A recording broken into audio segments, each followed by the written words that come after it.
Manchester United fans have been complaining about the signings of the Ineos group for the club as far as this summer is concerned. United has completed the signing of two midfielders, Yuri Telemans and Andre Santos. They've brought in Caldalo, a goalkeeper, on a free transfer. They've also signed Tynan Thompson from Tottenham Hotspur, an 18-year-old youngster who is one for the future. Now, Manchester United fans are fuming over the lack of squad depth in Michael Carrick's team. The team obviously needs a backup left back. The team obviously needs a midfielder to add to the numbers, given the injury-prone nature of the current Manchester United midfielders like Mason Mount, Manuel Ugarte, who's already injured, and a certain Yuri Telemans, who's also injury-prone. In the wake of these uncertainties, Michael Carrick has spoken, and then he's indicated that yes, as a football club, they need more and more signings. They want more signings. They need more and more signings in that regard. This is ASK Morgan Sports, and we are here to give you the best of analysis. Now, there's been a lot of brouhaha between the Black Queens players and the Ministry of Sports. We are here to give you the breakdown and help you to understand the issues. Now, this evening, the Black Queens managed to beat Ivory Coast to qualify to the FIFA Women's World Cup playoffs. Now, they are going to be in a playoff that will take place in two phases. The first phase is where we have 6 teams, and then you play three teams to qualify to the next phase. And so this is where we are now. But before this game, we were all scared that the brouhaha, the issues surrounding the team would affect the team's performance heading into a game against La Côte d'Ivoire. What is the issue? The issue is that after we lost to Malawi, exiting the AFCON, the Black Queens players issued a statement saying that there are some issues, that there are some concerns they have that remain unresolved, and they are bringing it out to the attention of the general public and the appropriate authorities to find resolution to the issues listed. What are some of these issues? They said that they were still owed outstanding bonuses from the match against Egypt, which happened in 2025. WAFCON qualifier games, they were still owed outstanding bonuses for these games. In the group stage of this particular WAFCON, they were owed winning bonuses. Per diems, as far as this tournament is concerned, management support, they said the team lacked proper management support, and particularly number 6, where I would mostly focus my discussion on mental health and well-being support. This is ASK Morgan Sports, and please, if you've not subscribed to the channel, kindly subscribe. If you've not liked or followed us here on TikTok, kindly follow us on TikTok, subscribe to the channel on YouTube. The sports ministry have issued a 2-page document in response to these allegations, and then they've made it very, but before I go into the issues, let me commend the writers of both statements, because when you read both statements, you enjoy, as a reader, you enjoy like infallible grammar, impeccable English, like respectful language, professionalism. The language is exciting. Like the language finds a way to cause the issues without deepening the cracks. Like the language makes the issues look simple to read, and I love the writers, both the piece from the players and then the response from the ministry. Professionalism from both ends, and I super loved it, especially the one from the players where before they even stated their concern, they had to put in the word respectfully, just so it doesn't look like. And even in the end, they even still mentioned that, well, this statement is not to disrespect anybody, but to bring the issues out for redress. First of all, I've heard a lot of people saying that it is not okay for the ladies to making these demands after they exited the WAFCON, and I'm saying we will not subscribe to this logic today nor tomorrow. In a society that thrives on timidity, we cannot grow. It does not help anyone to build or to raise women or men who are timid. It is important that as a society we have people who can stand up and speak to issues in the face of authorities, all right? In the presence of authorities, we need to have people who would have the courage to speak to issues and ask for redress. It is very, very important. Maybe as an element of common sense, we may think that, well, it is probably not good timing for them.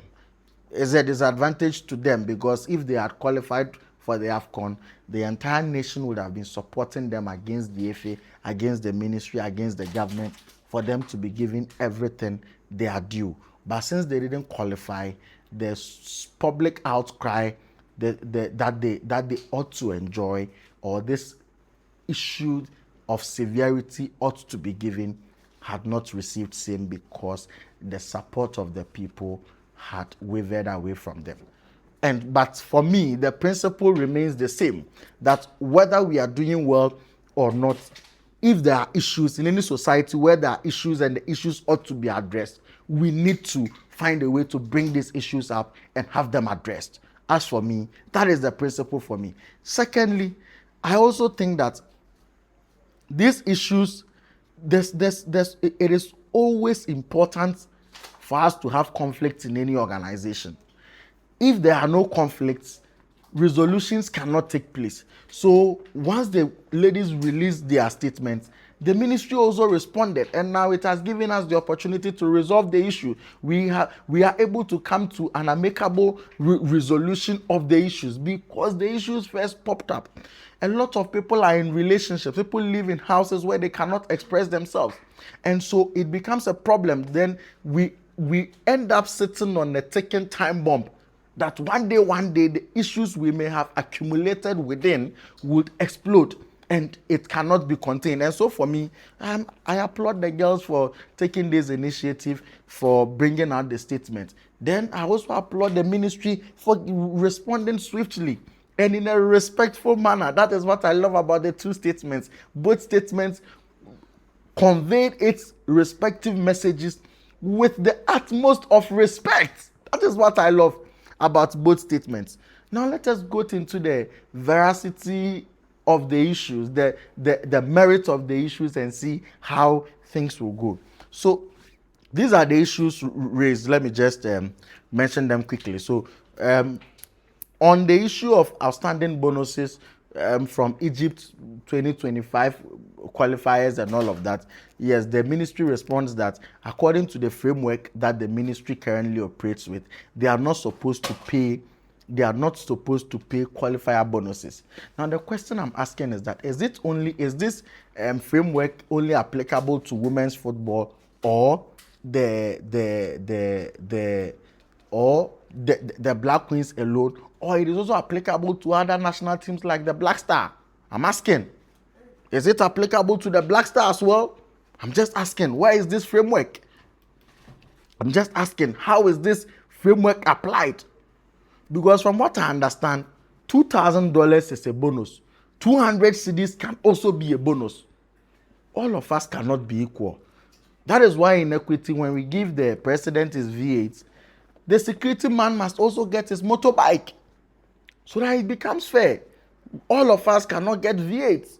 However, everybody gets what they are due. So of course there's a framework. But how is this framework applied? Is it applied to every national team equally, or we have selected a few national teams to apply the framework on them? That is my simple question. Now, the same thing happens to the same response for the second issue, which was the WAFCON qualifiers that they played, the bonuses that they were supposed to receive for the WAFCON qualifiers. And I mean, the ministry once again said, according to the framework, they do not pay any of such bonuses. Then the issue of the group stage winning bonus. So against Cape Verde, the Black Queens won against Cape Verde, and based on that, they deserved to receive winning bonuses. Now, according to the ministry, the winning bonus is processed in a very different procedure where every member of the team submits their bank account and they pay the money to the bank accounts directly. So therefore, the monies are in the pipeline. Let me sound very political. It's in the pipeline. Very soon it will reflect, which means we are making progress. Now, the issue of per diem. Now, the ministry categorically stated that nobody, no member of the Black Queens team is owed per diem. The government doesn't owe anybody per diem. And as far as the ministry was concerned, they've made 2 sets of payments on per diem. The first one for the duration of the tournament from the beginning to the time that the Black Queens exited. Now, after they had exited, while they continued to stay in Morocco to continue with the FIFA World Cup qualifiers, which included today's game against La Côte d'Ivoire, they had prepared a second set of payments on 11th. So I was thinking maybe there's a breach of communication somewhere, because then the girls are saying they've not received the amount. The ministry said we've paid it. We paid on 11th. We paid just a few days ago. Now I'm thinking that is it that the money has left the ministry but has not reached the ladies yet? Then I thought probably the money could be hanging in the middle. But then the ministry says that they have a document that has been signed by recipients to show that they've received the money. And I'm shocked. Is it that the ladies are lying or the ministry is lying? I do not think any of them would be lying at this point in time. As much as I trust the ministry, I trust the ladies as well. Or is it that somebody has forged signatures to present to the ministry and receive the money on behalf of the girls?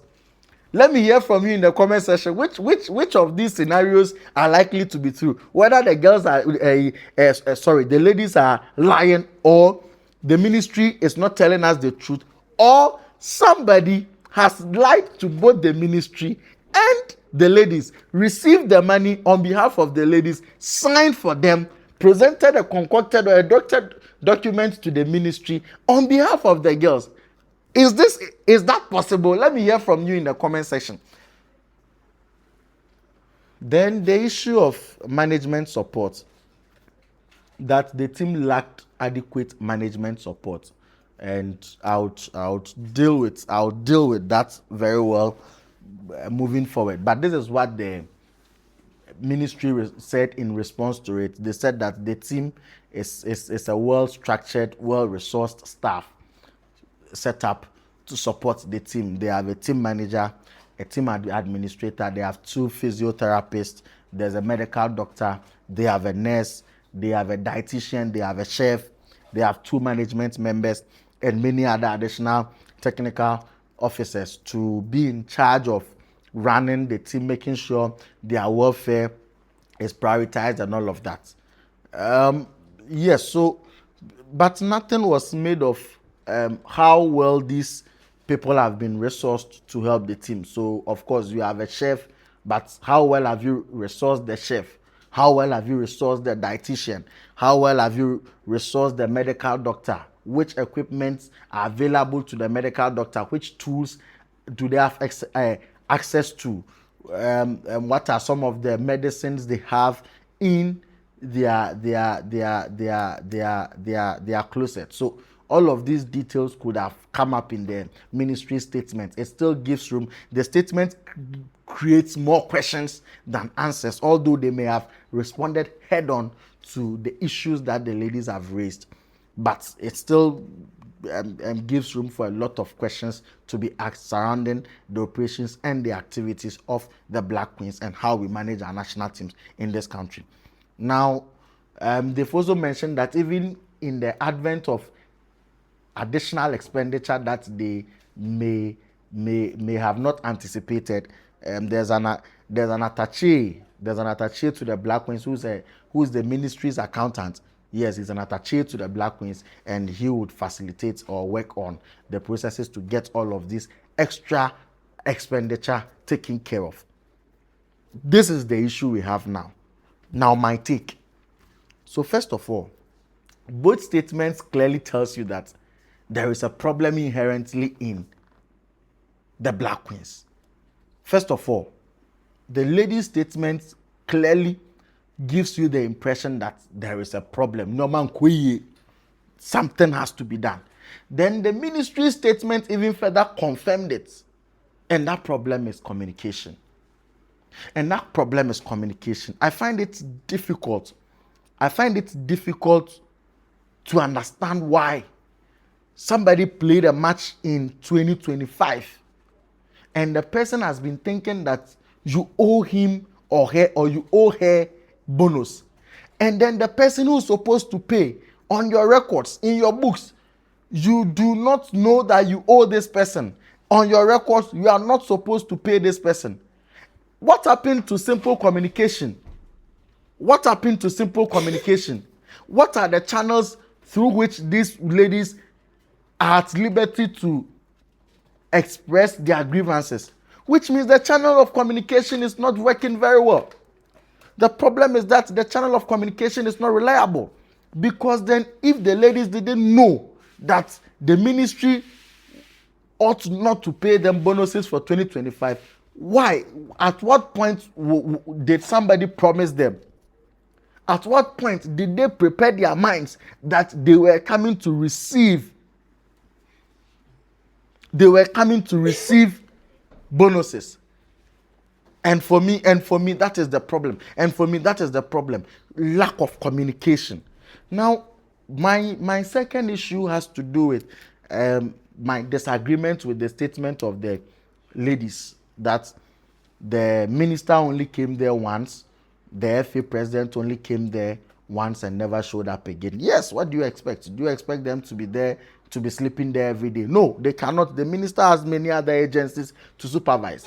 He said recently that he's not the minister of Black Stars. He's not the minister of football. He's the minister of sports and recreation. So he has other things to do. However, by vicarious liability, okay, the president of Ghana is supposed to be in charge of everything. But the president of Ghana cannot be a master of everything. That is why he has appointed a certain sports minister. Now, the sports minister cannot be in charge of everything. That is why, through arrangements, we have an FA president who's acting.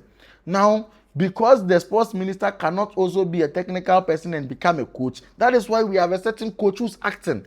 Because both the sports minister and the FA president cannot come and be with the team every time to be managing this particular team, because there are other teams to manage, other things to do. We have a team manager.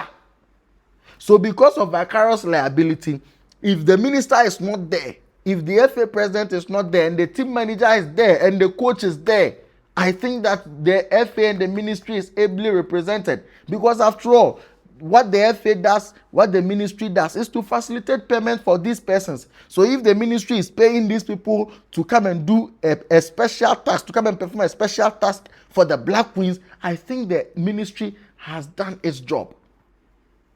So about not seeing the minister, I don't think the ladies should expect to be seeing minister every day when they go to work. Once he has come the first day to welcome you, assure you of the nation's support, he has done his job. The team manager has to continue. If he has time and he comes to see you more often, that is an addition. But if he doesn't come, you cannot fault him. However, if he owes you money and he doesn't pay, we will all support you to go after him, because that is his job. He's supposed to pay. He's supposed to pay the people he has employed to be training you, the people he has employed to be working with you. He's supposed to pay you and all of those people. Do you understand me? Yes, so as for me, I perfectly agree that this statement has to be written, but the part that says that the minister never came, or the minister came only once, and maybe the FA president also came only once. As for that part, I mean, it will not wash. But the ministry is also to be blamed for this expectation. The ministry is to be blamed for this expectation. We cannot leave the ministry unscathed, because when the Black Star was playing, we saw the support you gave the Black Stars. We saw the support you gave the Blasters. So if somebody doesn't really know the function of the ministry, the person would even wrongfully assume that the ministry ought to show up. You have to be there every single day. But that is not the case. It is not supposed to be so. You understand? Which goes into what people have long been saying, that there's a selective nature of Ghanaians. There's a discriminatory nature we deal with sports in this country. Other sporting disciplines are complaining that the way we treat football is different. Now, even in the football proper, other national teams are complaining that there's a particular special attention we give to a certain national team, which is the Ghana Black Star, against all the other national teams. So when they look at the attention you are giving to the Ghana Black Star and they are not getting it here, they will obviously complain, which is not supposed to be so. So we have to balance it. It is not your job to be visiting training grounds. It is not your job to be visiting hotels. But you did it for a certain national team, so another one will expect it. Let us know how to handle these things. Let us know how to handle these things so that we can move on smoothly and not have these problems in the future. Now, my next issue is that what has been the role of the FA in this particular trouble? Because in the ministry statement, they mentioned that the bonuses they ought not to pay, the bonuses they are not supposed to pay, they categorically informed the FA. The FA was aware that these bonuses that the ladies were expecting ought not to be paid. The ministry was not ready to make these payments. So now that we've heard from the ladies, we've heard from the ministry, I think we should hear from the FA as well. The FA owes all of us an explanation to tell us why they have been fingered. They have been fingered in the statement of the ministry. The girls are saying they expect money to come. Ministry is saying there's no money. There's no such money to be paid. And the FA is aware. At this point, the FA has to come and explain why they have been fingered in this case. They should come and explain. They should come and tell us that, they should tell us that no, the ministry, what the ministry is saying is not true. Or what the ladies are saying is not true. Because from where I sit, they are the middlemen between the ladies and the ministry. They are the middlemen between the ladies and the ministry. And so therefore, if the ladies are having a different expectation from what the ministry has, then it means that there's a disconnect between the ladies and the ministry. And that brings me to my question. What has the FA been doing? What is the FA doing? Look,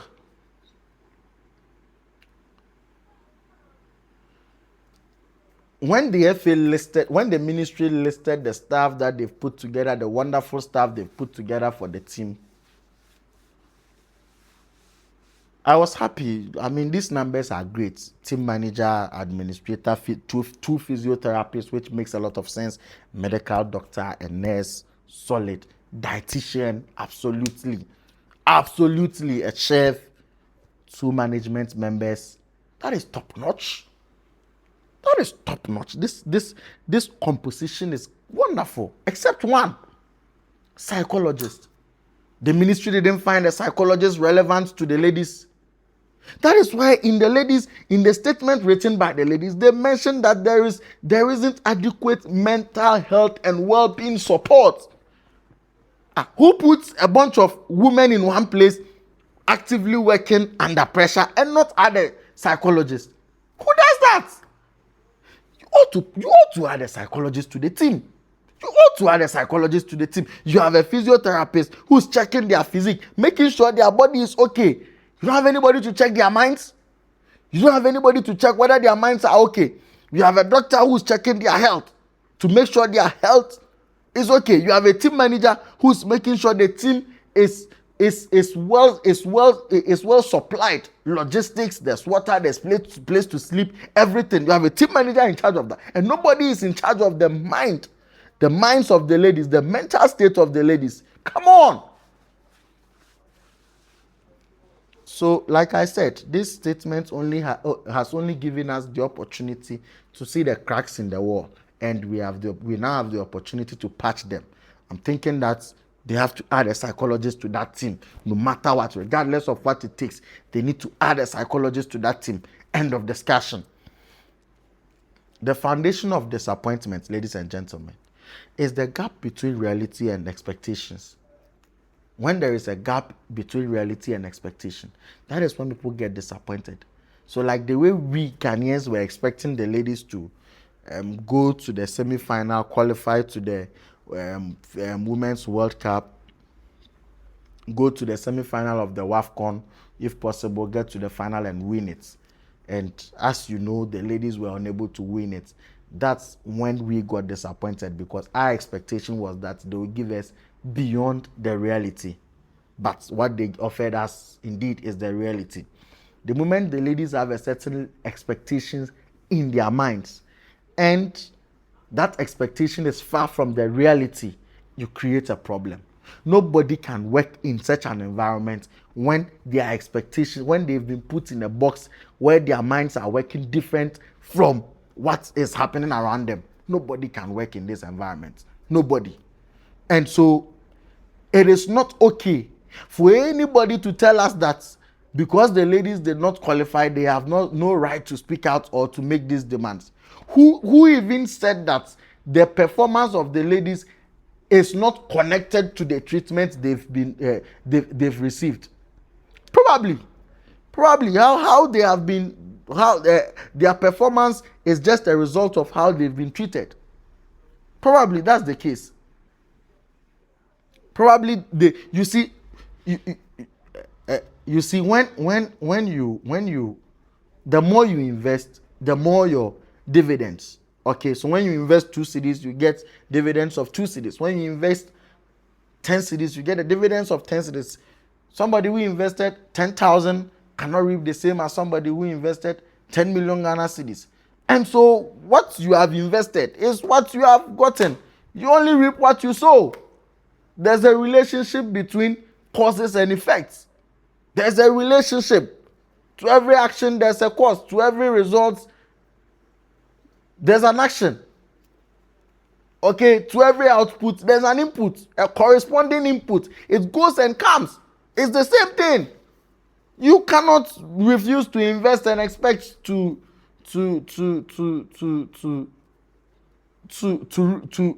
get the reward. You cannot do that. It doesn't happen anywhere. Congratulations to the ladies for managing to beat Ivory Coast. We wish them well. I've seen a lot of professionalism in the statement of the ministry, and I'm convinced that the ladies will not be victimized. They will not be victimized for coming out to say these things. We need people like these ladies in our communities, in our societies, people who will speak out when things are not working right. And for me, I am super happy this has happened. We continue to wish them all the best as they continue to make all of us proud. This has been an ASK Morgan production, and thank you very much for listening to us and watching us. You can like the video, follow us on TikTok, subscribe to the channel on YouTube, and you can also go to the comment section and then tell us what you think about our work here. Thank you so much.